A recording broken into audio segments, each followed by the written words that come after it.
him, I want to be a victor. I want to be victorious. And I love my dad. Like, I think my dad's gone home to be with the Lord. And I've written about this too. He died a couple of years ago. We never found the healing in our relationship that I wanted. And in fact, I was speaking for Pastor Rob McCoy a couple of years ago, the weekend actually that my dad died.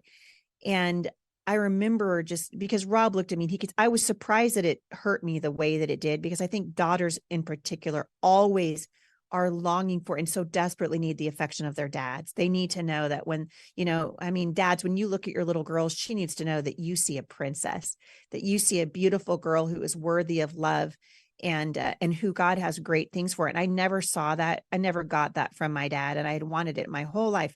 And I'm speaking, for a, pretty amazing audience in Los Angeles the night that my dad died. And in fact, I was going back and forth to the green room, just trying to get updates and talking to my sisters. And the next morning I got the call that he had passed away. And Rob looked at me and he could see that I really just kind of in a fog moved my way through the Los Angeles airport trying to get home. And Rob said to me, he said, your dad never knew what a treasure he had, but he knows now. He knows now. And I think I needed to hear that. And so I don't hold any animosity towards my dad. I really do believe he did the best he could with the tools he had. I would like to see a generation of dads really strive to find the tools that they need, so that there are less daughters and less sons going into adulthood the way that I did.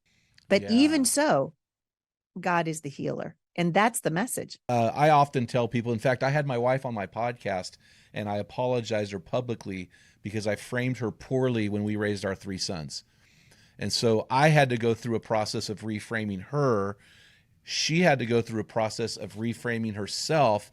And we both, 5 years ago, I think was when I discovered, you know what? I'm a broken guy and my wife is a broken gal. And it's my job to find healing and freedom in my brokenness, but it's also my job as her husband to help love her through her brokenness and help her to find freedom. But the first thing I have to do there is I have to identify her brokenness. So I've thought a lot about this. So when you bring that up, I really do appreciate that. So when you think about your own brokenness, Heidi, we got our audiences, we got women listening, but we're focusing on men. So how can a man who is also broken, how can he begin to identify the brokenness in his wife? Like I've got a list of things that I use to identify the brokenness in my wife, but what are some things for you? Like, what would you tell these men? Hey guys, look for these things. These things will help you and give you a clue as to what her brokenness is. I feel like very much for the, 36 years that Jay and I have known each other, that we have endeavored, and he has especially been endeavored to be a student of me. So he has studied me. So, and it's not that we've done it perfectly. And in fact, I think more often than not, we learn from our mistakes. Like, well, that didn't work. Yep. Tried that. Well, that didn't work. Check that one off your list.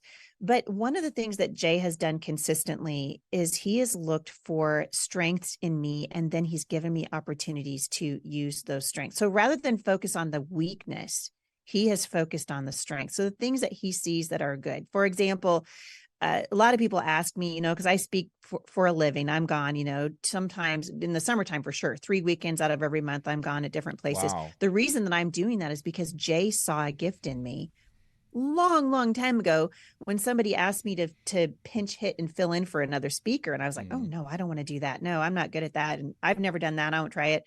And Jay was in the audience. Well, the Lord just spoke through me. It was totally the Holy Spirit. But when it was over, Jay said to me, I did not know you could do that. That's amazing. You should do that again. And I was like, really?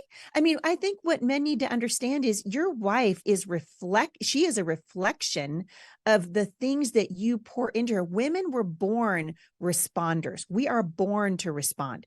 So we respond to the leadership of our men. So I reflect and it was actually Jay who showed me this. He was just like, I believe that my role is the sort of CEO of our family, right? The spiritual leader in our home is to be the personal development director for every person that's under my care. And so Absolutely. he has done that.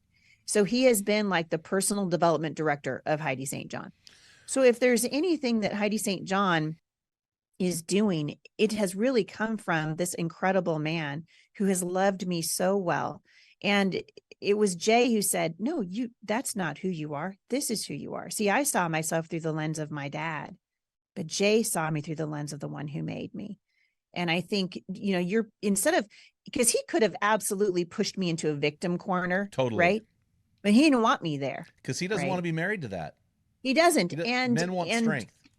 yeah, and I credit Jay for, it takes a strong man, as you said, to be married to a strong woman. And he has loved me very well that way. But I loved that Jay recognized so many years ago that I would be a reflection of how well he loved me. And so, and I wasn't, when I was growing up, my mom was a reflection of how my dad loved her. And Absolutely. I was a reflection of how my dad loved me. Women are born responders, Oh, right? You give a absolutely. woman something and she's going to multiply it, Mm-hmm. you give her a seed, she's going to give you a baby. Mm-hmm. You give her a house, she's going to give you a home, Yes. right? You give her ingredients for a meal, she's going to give you a meal, right? Mm-hmm. Women are born to multiply, they are born to replicate, they are born to respond, they are born to reflect. And when you've got a husband who really understands that, bam, you got a marriage on fire.